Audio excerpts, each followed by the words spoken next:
Never Work a Day talks to folks that are pivoting their lives to follow their passions. We talk about pitfalls, misadventures, hilarious and heartbreaking, meet the outstanding individuals, and learn about their continuing journey. I'm your host, Nikki Frankel, purveyor of platforms and creator of play spaces, and I'm so excited to bring you the stories of these extraordinary individuals. Our guest today is Lauren Ducrey. Here's a bit of info about her. Number 1, grew up in a bilingual household, French and English, seeing early on the play and interplay of language. Number 2, she started academic writing at both HEC Paris Business School and the École Normale Supérieure, specializing in American studies in Mexico, Montreal, and New York City. Number 3, Lauren was a speechwriter for the French consul, then dedicated herself to bilingual education, working with French-speaking high schoolers to maintain their linguistic and cultural heritage with French-speaking heritage language program. Number 4, she developed the Google Assistant's personality for French-speaking audiences and was the UX lead on building Home Team, an AI-powered program to support veterans' mental health. She now consults on AI projects that support human flourishing. Number 5, Lauren published her first book, Tongues Tied, and released a poetry and music EP with Hedry Remy. She performs her work internationally and blends poetry, storytelling, and industry cases at tech conferences to promote poetic language in an age of information overload. Hallelujah. And now here's Lauren. Well, Lauren, thank you for being here. Thanks for having me. Welcome to where we are. This is lovely. Thank you. I'm so excited to meet you in person because this is the first time I've actually met you in person. Totally. And we know you from one of our previous guests, James Phillips. Yes. Yeah, absolutely. Yeah. And how do you know James? Nearest and dearest. He is one of my, if not at this point, the oldest friend in New York City Bay, which I do not mean that he is old, but that our relationship is now, at least 10, maybe going like on 11 years. Oh, wow. Yeah. When did you first, do you want to tell the story about how you met him, or you don't have to? The story is definitely not safe for work, but let's just say that there was an encounter in a party with one of our friends, and for the longest time, I would then see him at other events and be like, oh, that's this random guy we met at a party, and then something clicked with this other friend, and the rest is history. He's just been in my life since. That's great. And James was a great guest to talk to. He was one of the second people we spoke to. Amazing. And it was a very inspirational conversation. He's like, you have to talk to Lauren. Of course, right? And we're really excited to learn about your journey. So, I mean, I dug in a little bit on your background. And we can dig into origin story for sure. So you grew up in a bilingual household. Yes. Which I think is super interesting. So who was French, who was English, who was American? So dad is French, mom's American. Okay. Parents met in New York City. Perfect. When my dad was working here. My mom's from upstate New York, and she also came down to the city to live a little bit more exciting of a life. Sure. And then dad convinced mom to come back to France. She had spent a year studying abroad already in France. So, there was a seed of something like Franco-American happening in our family. She already liked it. Exactly. Yeah. And then came back to France and had me and my sister, and we both grew up, thanks in large part to my mom, bilingual, bicultural. Yeah. And you don't have, do you get that you don't have much of an accent, but that No. Sometimes after people know that I'm French, like, oh yeah, I can totally hear it. No. I'm like, no, I don't hear it at all. No, I don't hear it at all. And I didn't grow up in a bilingual household. How did that, I always wonder about kids who grew up in that experience too. Were there certain things that were said in French that weren't said in English? Just curious. Yeah. It took me a while because obviously for me, this was just, normal life. This was your life, until I of realized course. that not everybody grew up bilingual. Yeah. I would say that, so both me and my sister went to fully French school. Okay. And so English was our secret language. Oh, interesting. So we could, when we saw each other, you could speak English at break, to each we would other. speak English and say things, which was really special. But mainly at home, it was a lot of English with my mom. Yeah. My dad spoke English because he had worked, obviously, abroad. And then with years going by, things shifted a little bit more to French. Yeah. But honestly, I think the big difference was my mom made a big point of bringing us to the States every summer. And that was the cultural anchoring that I saw later in life to be a big difference with friends who grew up bilingual, but not necessarily as bicultural as we were lucky and to be. not knowing about the different Cultural cultures references, associated. every year we just update on slang, on cool music, on TV shows, all the things that create this collective identity. Absolutely. Yeah. An experience. And so that made you, but that you had the secret language with your sister in Yes. school, that sort of made you realize about the interplay of language, right? Did it give Yeah. it sort of a hint? Because, some people do like Pig Latin, for example, with their siblings or something. Like every kid likes to make up their own language. Totally. And so it's interesting that you had that already. Yes. And that you could speak that and know that that was only for you. Yeah. What did that teach you though about the power of language, I guess? Because that's been your through line. It has. Yeah. There's this really vivid memory I have to answer your question. Yeah. Where there was one summer I came back from the States and I discovered chipmunks. Chipmunks? Yeah. Like the I was animal? the or animal. Yep, okay. the animal. Okay. Yes. All right. Because there's And a I was like, cartoon. that's yeah. true. Okay. Yeah. Yes. Yeah. Thank you. Because I think that cartoon came out like 10 years later. So thank you for making me so much younger. Oh, yes. I was like, do you know the chipmunks? So this was the animal, and I became obsessed with them. I was like, they're absolutely adorable. They're my new favorite animal. And so I come back to school in September, really excited to tell my French friends about my new animal, my new favorite animal. And I get to school, and I'm like, I don't know how to say chipmunk in French. Rack my brain. I'm like, nope, it's not in there. And I ask an adult, maybe my parents, and they're like, there's actually no word for chipmunk truly in French. Interesting. And that's because there are no chipmunks in France. At all? At all. Really? I think they've slowly integrated, but Okay. later in life, I looked it up, and they're called Russian squirrels or Korean squirrels. Interesting. But I remember as a kid just having this light bulb moment of like, okay, language isn't this universal monolith that's perfectly translatable. Right. It actually reflects a very material reality And culture. and culture. Right. Exactly. And so that was a big moment of, everything isn't the same it's everywhere. not transferable Exactly. necessarily. That's so interesting. Yeah. Yeah. So then for your studies, you actually studied American studies though, right? I Yeah. mean, I know you don't talk about, and business. Yeah. But you went to other countries to study American studies. Yes. Right? Like Yes. Mexico and Canada, is that Mexico right? and Canada, yeah, I did Yeah. Yeah, just like the all the way triptych. around it. Yeah, as exactly, opposed to pretty much. inside of it. When Yeah. you went to Columbia, did you also study American studies? Yes. It was Okay. a lot of history, literature, philosophy. And what comes out of that studies that you learned? I mean, first off, what about America? Because it's interesting now, Yeah, that interests you or interested you at the time. Yeah, I wrote the French love to study deeply, so I had to write 2 master's theses. Okay. And the first one was inspired by Philip Roth's novel, The Human Stain, which is a really interesting book that also deconstructs like the American nation and the academic system and all its faults. And the book is really layered. And I think that layering of narratives is very representative of the American story, which is oftentimes presented in this monolithic way, the Mayflower and this very clear arc. But when you start digging into it, it's a nation of immigrants. It's a nation of multiplicity, of plurality. Correct. And so that book was a first step into that realization. And then for the second year of my master's, I studied Obama's campaign speeches because I wanted to work on something contemporary. And also he was one of the few presidents who wrote most of his speeches. Interesting. And his brilliance was in his ability to story tell the unity of the nation through individual tales. So when you look at his speeches, he'll zoom in on someone very specific, Right. which makes them relatable. Yeah. And you're like in conversation with them. But then that story almost becomes not quite a parable. He does this brilliant flip where the story becomes a representation of the whole nation. Right. Right. So I think that to me is America, when things get really overwhelming like they are right now, because I'm seeing one main story. I remind myself like, no.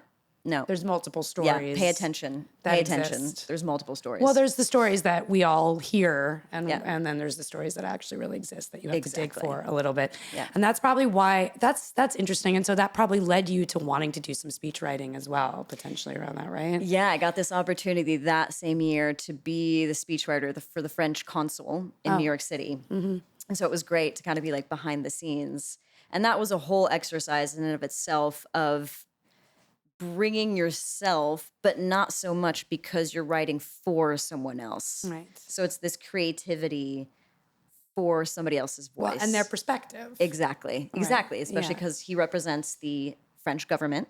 So consuls do not have their own opinions, their own, they're not there for their own political agenda at all, at all, at all. Yeah. So it's like, how do you respect that, but still make a speech moving, relevant for the audience, memorable, etc. That's very challenging. And so, and that American background that you learned, well, just to go back to the American studies thing, because I'm just curious. I mean, what you learned in that was all sides of American studies in terms of how America came about, what it needed to do, we all know various stories and the real story and the story that we're told, etc. But did it unveil truths for you about the American nation? The American nation or the American id or anything that gave you insight as you worked with other countries even, I think one of my biggest takeaways was how much nations are constructs, like they're stories. They don't exist, again, materially. And that can be really scary because there's a sense of vertigo. Exactly. Sure. But at the same time, it's really empowering. So it's like, how can we step out of a story that is very defensive? And again, being in like Canada and Mexico was interesting because I was getting this external point of view on a neighbor. Yes. And it's like, how can we shift that narrative to be something that is more of the Americas and less of, America pointing to the United States, which is also really funny. And in Mexico, I stopped saying like, soy americana, because it was so obvious that we were like taking this term that crosses two continents. Right. And it's also like, soy estadounidense. And like reframing that as well. It's like, how do we shift out of this very like I was going to say it, like United States centric narrative into something that's way more like intercontinental. Yeah, it's tricky to do that though, right? Yeah, because the language itself is steeped in built that way. Totally. It's designed in that manner, right? It's the system that existed. Yes. And it's cool that at an early age you saw that sort of system and you saw the breakdown of that. Yeah. A little bit, because that gave you a little bit of advantage. Yeah. And thinking of a nation as a construct does take people a long time to get around to. I remember telling my boyfriend at the time as I was reading this book that was specifically on that. I was like, yeah, nations don't exist. I'm like, what? And not that you're very smart, but it was just like he'd never come across that kind shift. of that thought, exactly. Right? That what would be a nation and we don't have to be ruled by it and the conversation is right. I know. And the more that nations are changing their ideologies, the more that we feel, I take comfort in the fact that it's a bit of a construct. Like a moving thing. Exactly. Yeah. No, absolutely. Like it can grow, it can change. You're not like stuck with a certain situation. Exactly. It continues to morph. Yeah. So that as in terms of speech writing, then that gave you perspective on sort of potentially how other nations could speak about their story. Possibly? Yeah, I think it illuminated a lot the identity of, or how would I say this? Yeah, the identity of the French nation as well, which I'd question probably less for having grown up there, just spent more time there growing up, being in the French educational system, and just realizing how complicated that nation is as well, and how uncomfortable it is to also sit with that complexity. Absolutely. And yeah, all the historical rifts and contradictions and hypocrisies, and then realizing like, oh, it's happened in both of my countries. Probably it's means steeped in all of that. Right? Probably means it's happening everywhere. Yeah. Okay. Big lesson in like humility and of not judging. I think that's another piece of growing up bicultural. I'd go to the States and people would say like, oh, the French, like kids would say like, oh, the French, like, do you shower? Right. Like, I remember that one. Okay, right? And then in France, it was like, oh, Americans, they're stupid. That's it. And then at an early age being like, well, if you're both saying these things, like they can't be true. Like, again, this is obviously like a constructed point of view. Right. That's just lacking actual conversation. But it stops communication, right? Because, Totally. when I went to France, I did study French, but I didn't, and none of it stuck with me, and my accent is terrible, and I'm not going to do any right now. We could. I'm not going to. Because when I went to France, I went, I'm in and out of Europe, but when I went, I definitely felt the stupid American thing wash over. As soon as somebody saw or heard my accent or anything, I had to immediately say, New York gets you a buyout. Totally. Yes. Yes. Out of that. Yeah. But you still sort of get that from the French, and it does stop you from wanting to interact because you feel a bit a certain way. A little bit judged. A little judged. Yeah. For sure. Yes. And I think that's, coming from that place, it stops communication, I guess, right? And curiosity. Yeah. And I think that was one of the biggest gifts of this bicultural, bilingual upbringing You're is able that to live in curiosity both. because, again, you're like, wait, if everybody's having judgment against somebody else, like, what's the truth? Exactly. And what can I discover? And also you can sort of be in both environments as well. Yes. Without any of that. Very much so. Which is nice. Chameleon, 100%. Very jealous of Europeans. Well, so from speech writing then, did you start working with kids from there? Or how did you kind of connect with sort of teaching and language and... It wasn't completely unrelated because the program that I started teaching with was at the French embassy. So in New York, we have both the consul and the embassy. So sister organizations. And I did my master's in business school around sustainability and social innovation. And I was really interested in education and multilingual education. It just seemed like an obvious win to have kids grow up with multiple languages. There's cognitive skills that you develop, social emotional skills that you develop, and then the obvious advantage on the job market, if you even want to get there when talking about kids. But I think parents probably think about those things. Absolutely, they do. And so while I was at the consulate, I discovered this program called the French Heritage Language Program, which is brilliant. And it was founded by a former French teacher who was walking past a international public high school.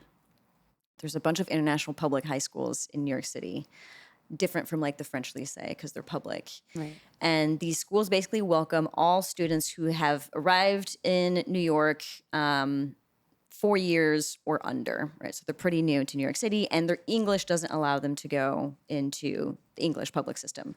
So you have kids that are speaking Chinese, Arabic, Spanish, and French. And she was like, what's going on here? I just heard kids speak French, realized that some of them were Haitian, some of them were Western African. Right. She started doing her research and realized that this was the case. There were all these French-speaking communities in all these different high schools, Wow. but that they were losing their French because they didn't really see a reason to keep on speaking it. At home, they're speaking the regional languages like Haitian, Wolof in Senegal, Fulani. There's, these kids actually they're not just bilingual. They're like trilingual, quadrilingual. It's wild. And they have no idea how good it is for them. So basically the program comes in after school and works with these kids to maintain their French so that they can actually learn English better, because that's another thing. The more you maintain your first languages, the easier it is to learn other languages. Right. Interesting. So that's how I got into that. And I did a research project on the social impact of these programs. And what did you learn from that? I learned that kids made some of their closest friends through the program. And you could think like, okay, but that makes sense if they all came from the same country, right? They're from Senegal. That's like an easy bonding point. But in some of these schools, kids were both from Haiti and Western Africa, and language was really the commonality, exactly. And they made their best friends through the language more than just a national or cultural identity. And the program gave them that bond because it enabled them to talk to each other. And when when you imagine what it's like for a teenager to move to the States, not really speaking English, the ability to have that safety net of really good friends in school, that's how you integrate It's like kids. your secret language. Yes. Back to the secret language conversation. Yeah. Yeah. And that way you feel connected in a way you wouldn't normally.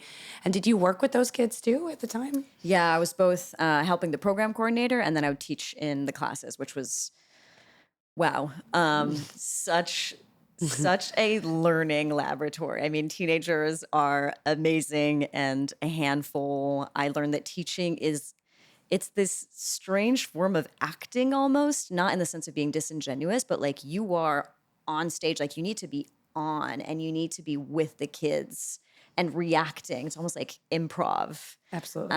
For hours on end. And I was just doing after school, so developed massive respect for teachers who do this from morning until night. It's crazy. Wild. I mean, yes. Yeah. I hear that as well. And I mean, I even know teachers that affect different sort of way of speaking for a whole day. Yeah. Just to be able to interact and have that performative element to it. That makes sense. Yeah. Yeah. No, huge shout out to teachers doing anything. Oh my God. Yeah. Well, where did poetry come? Was poetry all along? Does poetry through line? Because she's a poet, folks. So it's like, I am. And not fully. The story begins with a good level of like awkwardness and discomfort in France, going to French school. We had poetry class. Oh. Starting in primary school. It's very young because there was a reverence for poetry in France. And the poetry classes, from what I remember, were very focused on learning poems by heart. And then you'd be called in front of the class to recite your poem. And you'd get a good grade if you remembered the full piece. Oh, okay. There wasn't much emphasis on interpretation, on the emotional quality of how you read the poem, what you understood of the poem. It was really memorization. Okay. So I didn't love that. Massive stage fright. Could have started there, actually, now that I'm saying this out loud. And it didn't kill my love for words at all. I would write these little like magazines, I'd write stories, etc. I went on to study literature in high school and in university. So I always had this deep love for language as an art form. But to me, creative writing was reserved for the happy few that were like touched by God. The Victor Hugos and the Alexandre Dumas and all these big names that we studied in school. I was like, there's what? No. And poetry especially. The genre that really spoke to me was the novel because it has this more democratic quality. There's a narrative arc. It's a little bit more messy. There's character development. Well, it's easier to get in there. Exactly. It's a little bit less oblique, you know? I mean, especially compared to the poetry that we were learning in school, right? It wasn't your French Mary Oliver. It was, sonnets. Right. With a very complex structure, very old And you didn't French. dig into any of the meaning behind it. You didn't really? Like somewhat, but it never moved me. Again, I was like, oh, this is not for me. This is too complicated. It's too elite. It's like, it's too much. Right. Yeah. And that all shifted when I moved to the States, away, I think, from this culture of high academia. And something happened in my life which broke poetry into my daily life, and that was a breakup.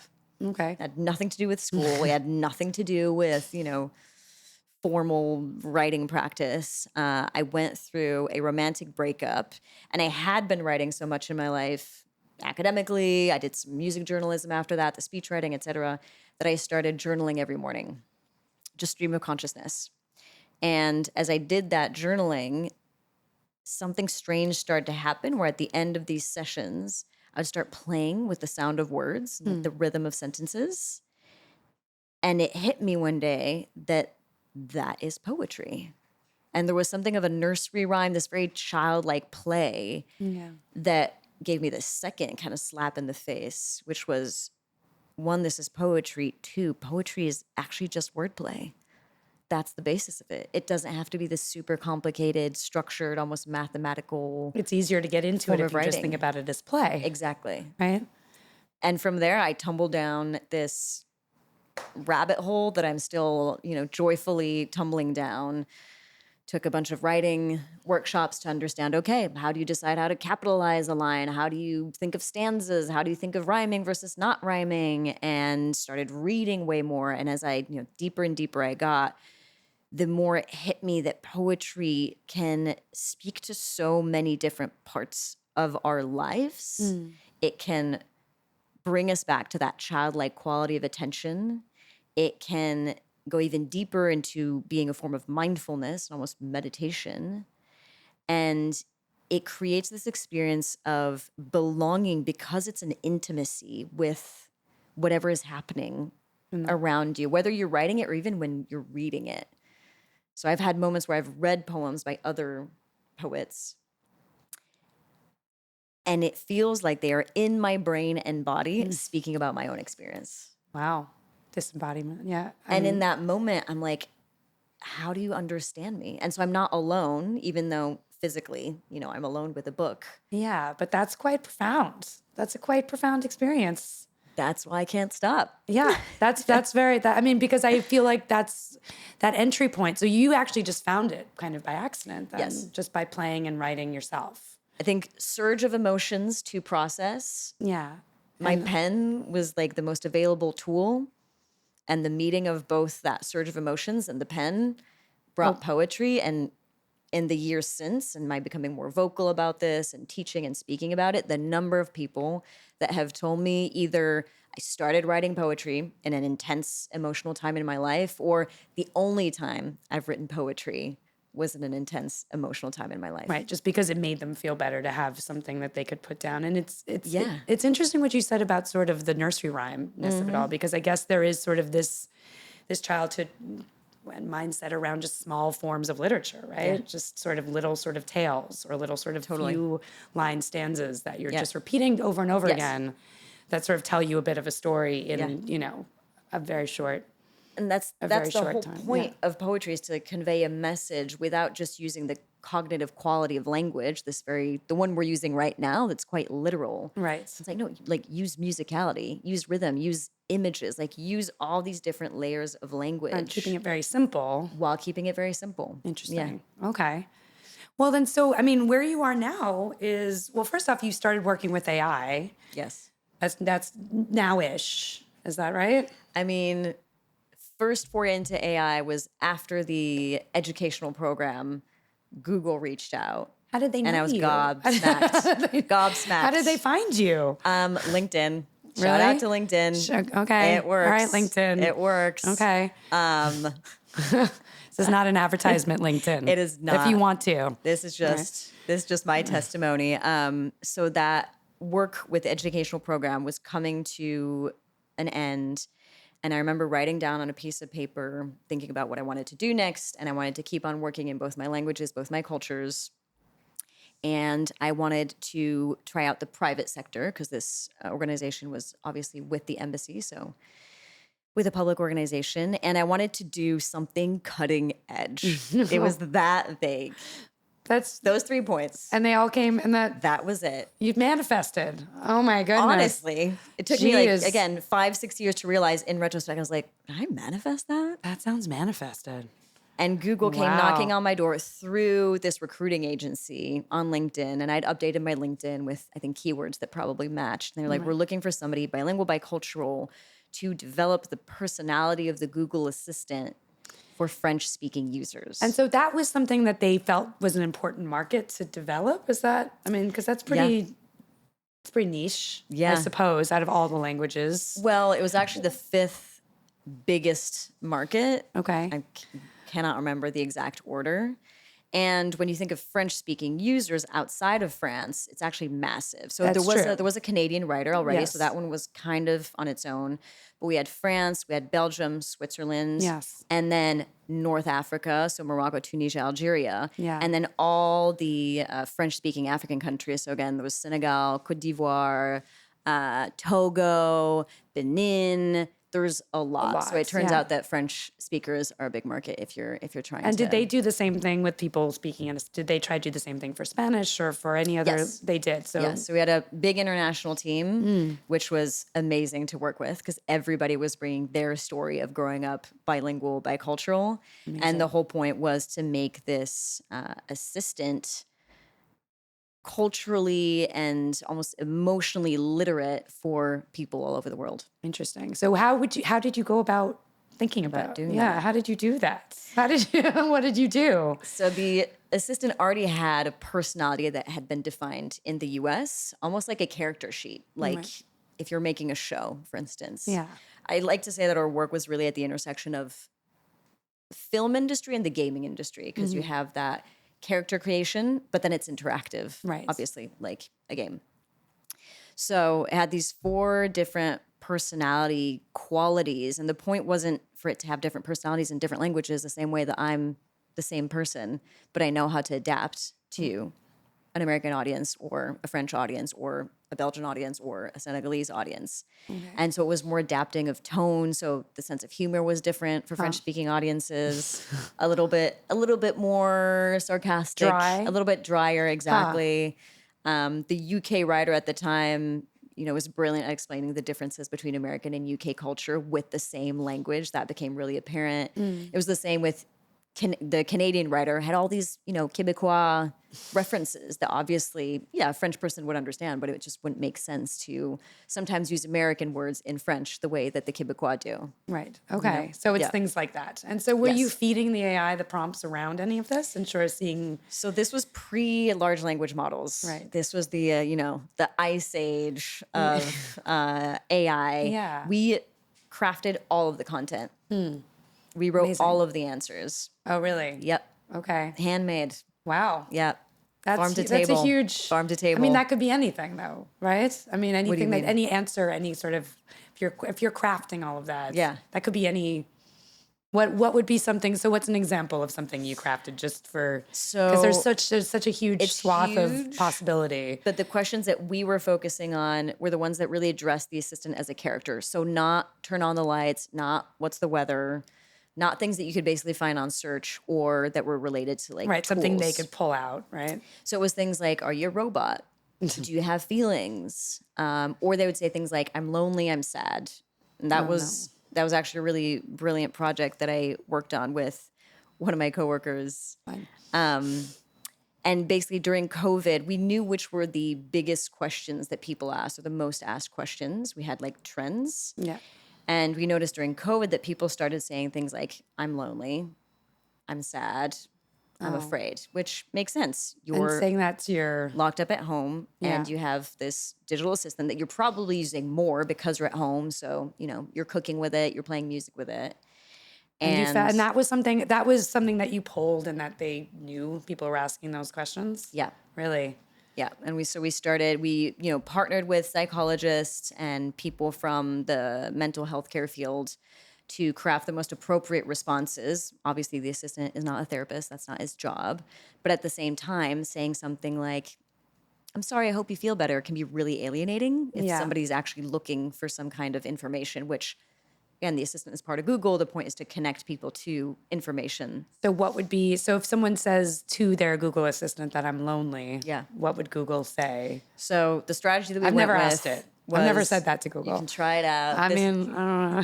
I'm curious, Yeah. but I'll have to do it. No, the strategy that we went with was first validating what people are saying, right? So I hear you. being honest with your feelings is a really big step. Just that, like just starting with that. Oh. And then moving on to, I've been reading about ways to cope with fear on the internet. Let me know if you want me to share some. So not going straight into solutions because that can shut down the conversation. People sometimes just want to be heard. Yeah. They don't want to fix. They don't want a solution, but still offering that up. And then we actually saw that people did take up that offer and then it would share some pretty common but valuable advice like going out for a walk, listening to your favorite music, taking a moment to write, reaching out to a friend. These like very small things. But what the mental health experts told us is that when somebody is very emotionally activated, the smallest step is the most helpful because anything bigger can feel really overwhelming. I mean, and that's kind of amazing that people are actually turning to their AI. I mean, that was because that was happening so often that there needed to be And it's happening accountability now for it. with large language models, very unsurprisingly to me. Yeah. I mean, I don't personally depend a lot on my AI to answer any of those sorts of questions. So it's interesting that that's out there and that they actually wanted to invest, that Google wanted to invest, that a corporation like that wanted to invest in the mental health of any user. Yeah, I mean, it took some real advocacy internally, and this is why this is like the hill I'll die on, I think. But having strong, my team was the UX team, user experience, which is the closest thing you'll get to humanities in the tech world, correct. you know? And I think hiring those people is so important because we're obsessed with humans. So we're constantly thinking of the actual human experience with the tech. Yeah. And I think that anchors you in actual utility and it keeps you from straying into the tech doing whatever it's going to do. Exactly. From, you know, people that are programming it to do whatever it's going to do. Yeah. So you're keeping it human. Yes. Which is a theme we've been talking about on the show a lot, the humanity around AI and that people are scared of it and they need to find a way to work around it. But it sounds like it could actually, your sort of point of view is we can work with it and it could help us to get through. Yes. I mean, as long as massive companies are going to be developing this, I don't know of a single, individual that can stop that. I think organizations can definitely shape how fast things go. Yes. But as long as this is happening, like invest in these UX teams that are going to be the human representative in the design of these products to make them actually helpful for humans. Interesting. And so because of your love of language and because of your communication, then you're able to sort of figure out the tone and the way in which people should speak or the AI should speak to people. Yes, that has been my big focus is, again, how do we How do we establish what our relationship with these entities can and should be to avoid the dependence? You use that word, I don't depend on my AI for these things. And I think that's a big red flag. We don't want people becoming addicted.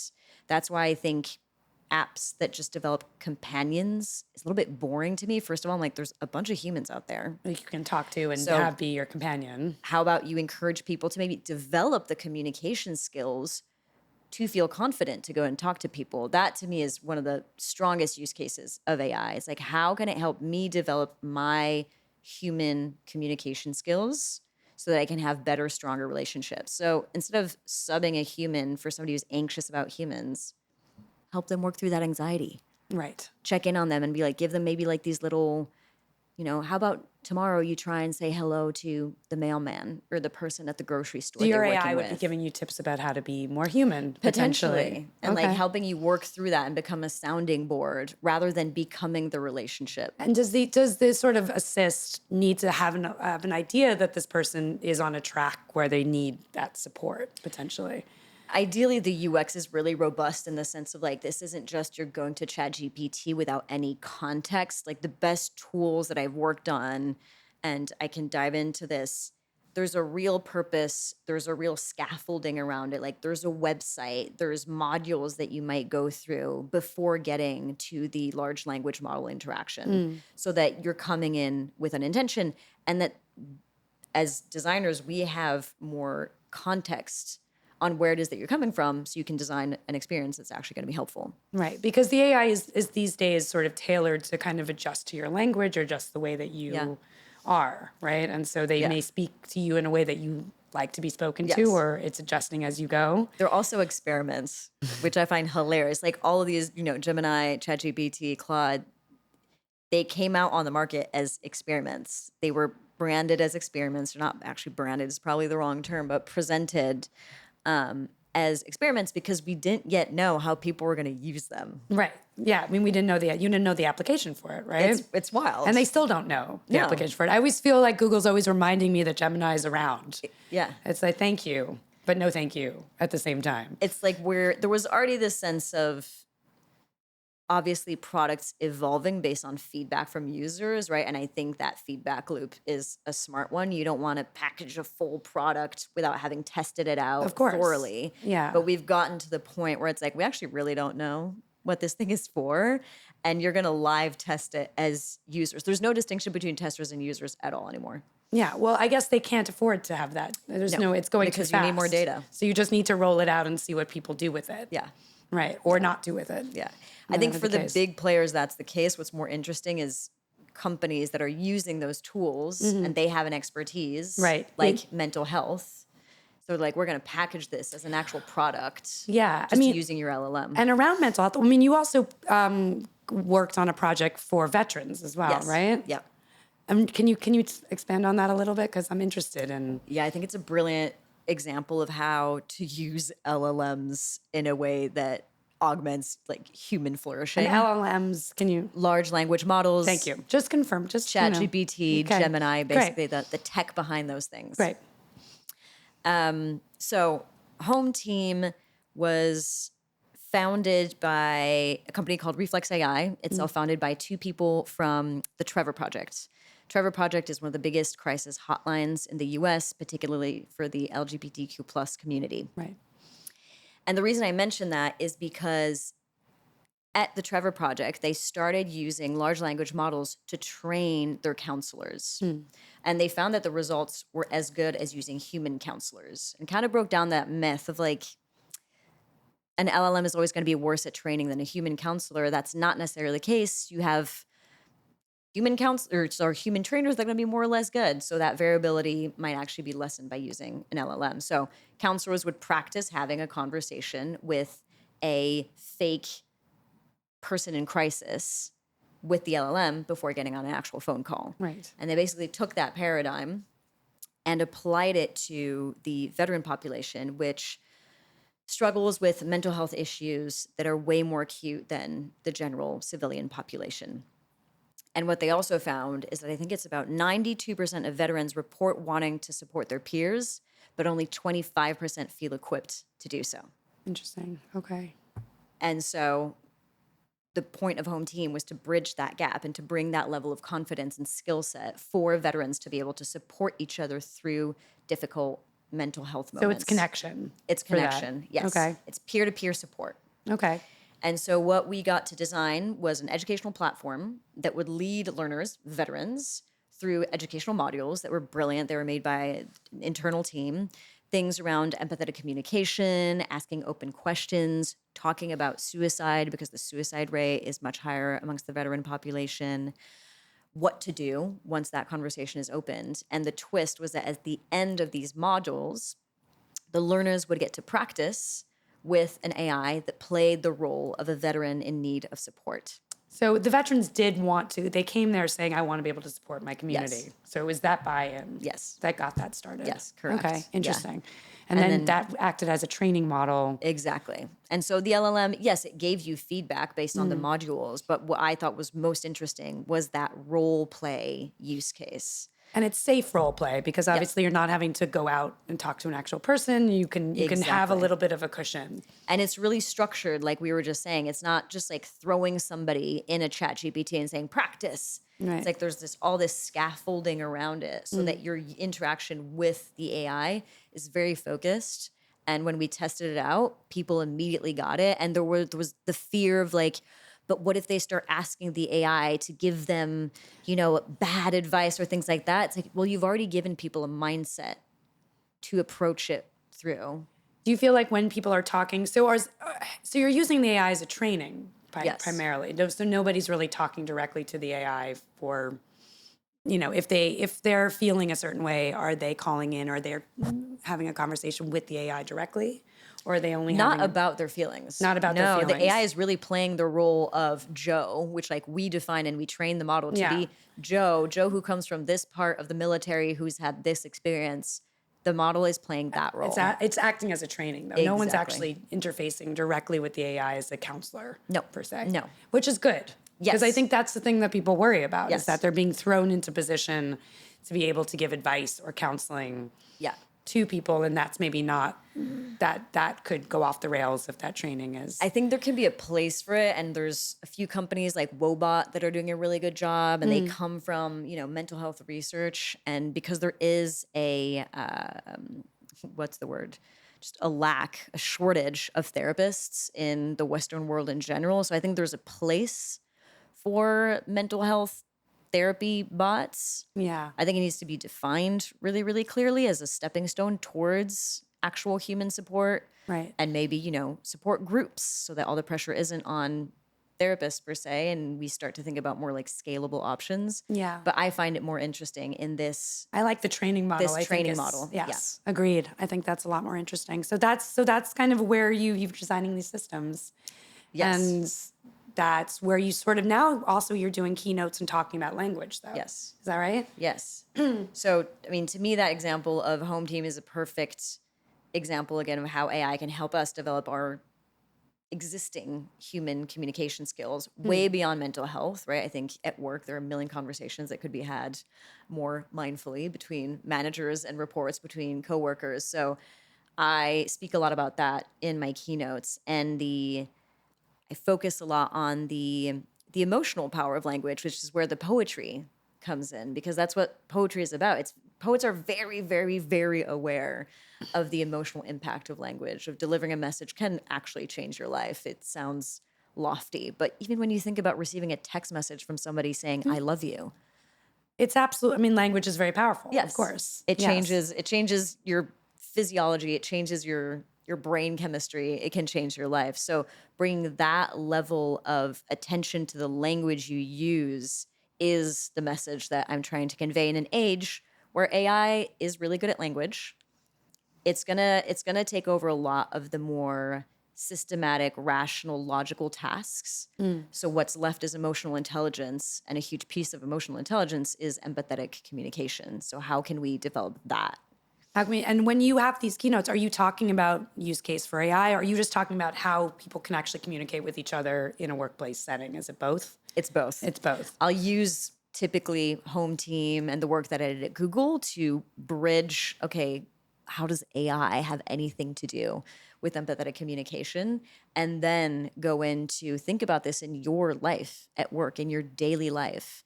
What's that conversation that you had that left you feeling really awkward, defeated, like you didn't say what you wanted to say? Imagine you could walk in to that conversation again, and maybe not have all the answers, but feel confident and comfortable and like you're here to connect, not just to defend or to argue. Right. And so taking that away and then having it be more of an open communication. Exactly. Right. And does that kind of fall into HR sometimes when you talk to companies? It's a lot of HR, learning Yeah. and development. Right. Marketing tends to be more open to these conversations because they're course. trying to connect directly All the with time. with audiences Right. and customers and clients. So it's how So do I they're find eager that for language? Yeah. But HR is actually where it's probably necessary because there's a deficit. That's where the mental health lives. Yes. Is that right? HR and leadership. I've Yeah. gotten to work with a few CEOs around this because there's this idea again we're having to lead through unprecedented uncertainty. Absolutely. How do I even talk about that?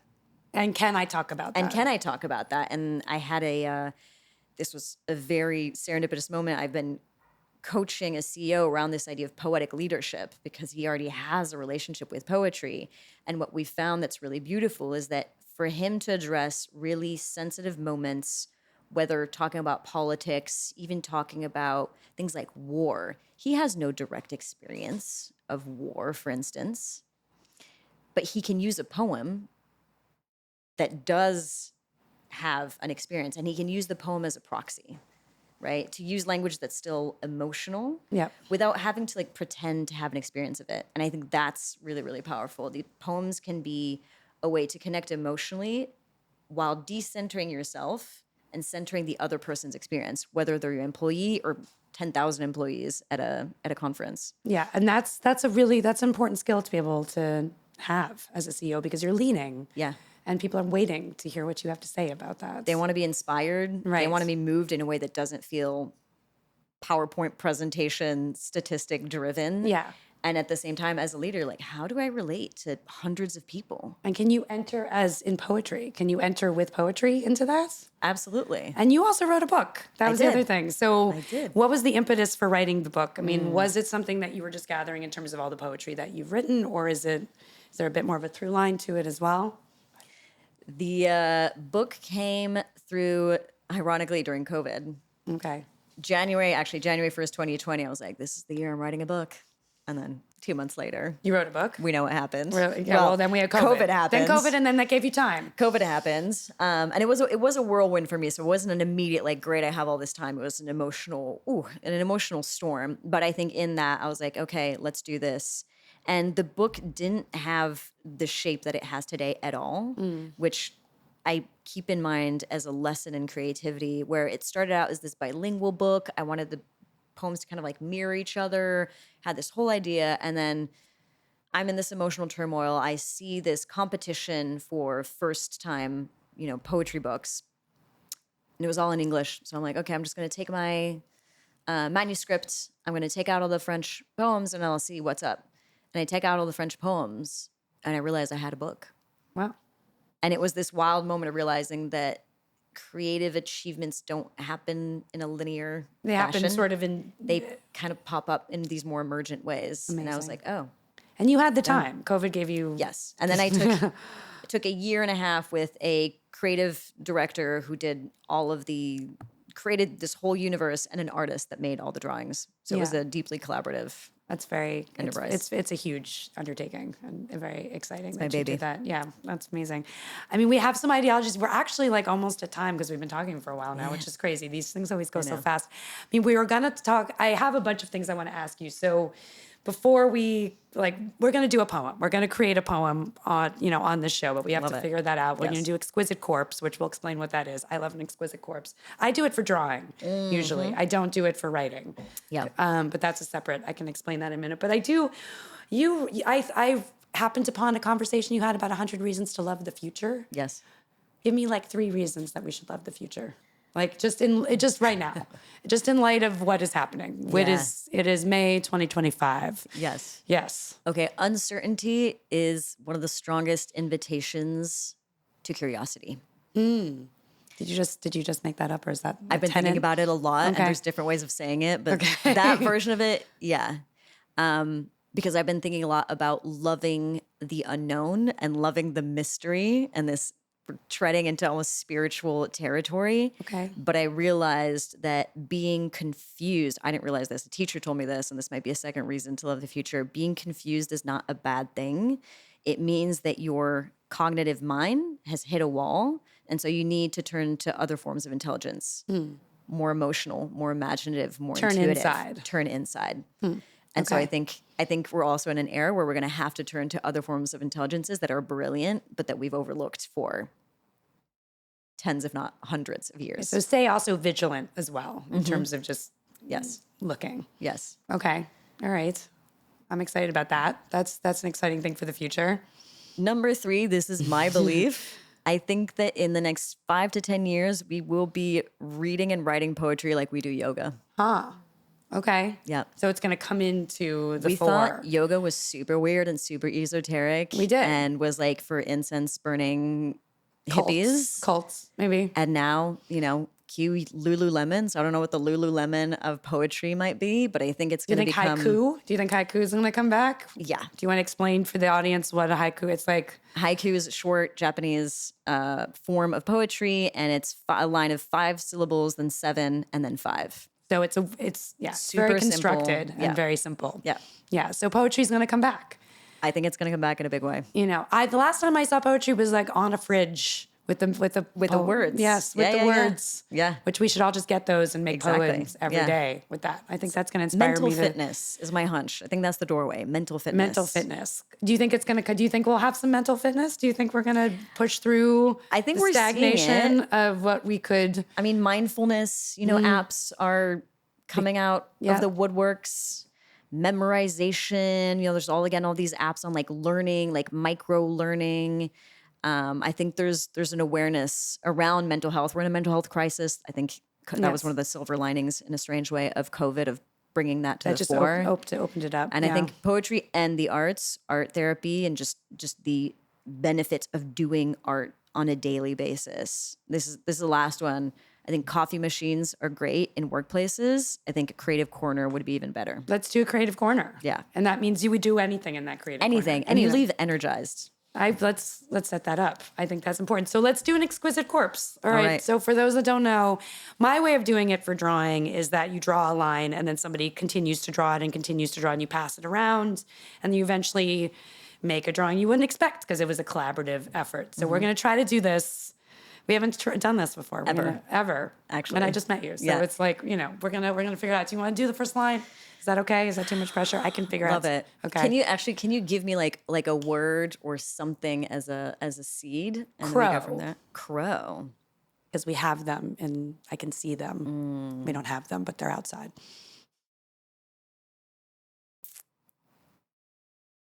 I once heard that crows are better friends than. Crows are better friends than sparrows because. I once heard that crows are better friends than sparrows because their darkness can drink all your tears. Ooh, I don't think I can do better than that. I think that's it. I think that's the poem. Is that it? I don't think I can drink all your tears and take them back to their babies. Love that. All right. It's like crying and feeding. There's grief. There's growth. I think that's a very deep poem we just put together. You are a poet. That line was very beautiful. It emerged from the Thank you. Air. Okay, wonderful. Well, all right. So I think we did that. Do you have another quote that you really like that you want to do as a takeaway? Ooh. Because you've dropped a bunch of beautiful bits, so I don't want to put you on the spot with anything. No, so many. One thing I always want to leave people with that might be still skeptical about poetry and have this thought of it's not for me is that I promise you that there is a poem out there that is just waiting to crack you open to remind you that you're whole. That's a challenge. We should all find poems that crack us open. There are so many, and that are so simple. It does not have to be Shakespeare. That's a great takeaway. And where can people find you and follow you and do things with you? I am very active on LinkedIn. Okay. Again, not an advertisement. I just happen to have found my people there. So Lauren Ducrey on LinkedIn and my website, laurenducrey.com. Wonderful. Well, thank you so much for coming. Thank you. This is awesome. Great talking to you. Yay. I'm your host, Nikki Frankel, saying if you do what you love, you never work a day. The show is created by Preview Media. Our producers are Eleni Simos and Stefan Vlaschke. Technical support and editing by Tori Yako and Jasmine Jackson. Thank you for listening. Take care of yourself and those around you.